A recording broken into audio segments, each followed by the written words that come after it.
Napansin kong nagbago na ang timpla ni Lieutenant Yamamoto habang nakabantay sa Pangulo. Nakatuon ang mata sa dabi ng taong nag-uunahang makakamay sa presidente. Naisip kong marahil bangungot para sa PSG ang pakikihalo ng Pangulo sa sangkaterbang tao sa stadium. Nariyan pang tila pinanggigilan ng Pangulo. Pwede niyo po paliwanag lang sa tao, ano ba mga banta sa buhay ng isang presidente? Bakit gano'n na lamang ang pag-iingat na mapangalagaan yung security ng isang presidente? Well, madami yan eh. No? We all know there are groups that may not agree with the president's point of view and who may or may not decide to embarrass or to take the life of the president.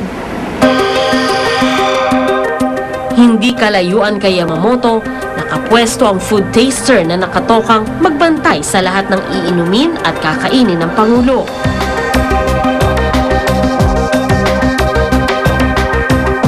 Sa ilang oras ni Aquino sa lugar, higit na matagal ang panahong hindi man lang nakatikim ng upuan ang mga kawani ng PSG. Bagay ko ang hindi nagbabago. Kayo pa rin ang boss ko, kayo pa rin ang aking lakas.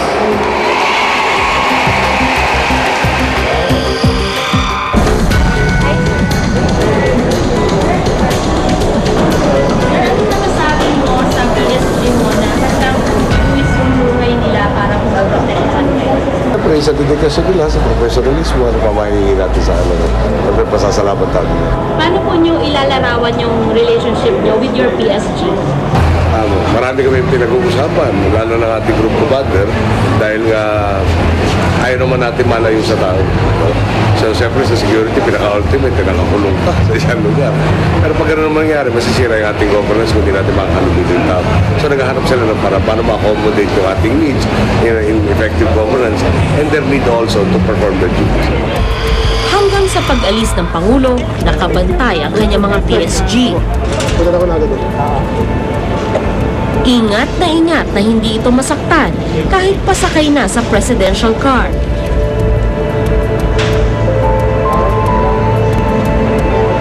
At sa pag-alis ng kanyang convoy, nagtatrabaho pa rin si Lieutenant Yamamoto at kanyang mga kasamahan. Isa na namang araw ang matagumpay na naitawid ng PSG sa kanilang sinumpaan layuning protektahan ang Pangulo ng bansa. Bukas at sa mga susunod pang mga araw, may panibagong hamon na namang naghihintay. Hamong para sa PSG ay pagkakataong maglingkod at mag-alay ng buhay para sa bayan. Magandang gabi po, ako si Sandra Aguinaldo at ito ang Eyewitness. Are you ready? Stand by! Being at PSG means that you do it right and you do it well. Walang hanky-panky na pupunta ako sa PSG dahil it's an elite group, it's an elite unit. Kasi pag napunta sa PSG, talagang ang nakita mo dyan, sakripisyo eh. Determination, yung kasama na dyan yung willingness na mag-undergo ng difficulties, hardship. Masaya po siya kasi lahat po ng karanasan, maranasan po dito. Lahat ng panganib, susuungin mo. Paglingkuran, maglingkod sa mahal na Pangulo. Wala kaming naramdaman na hirap. That's what we ask and we tell our people.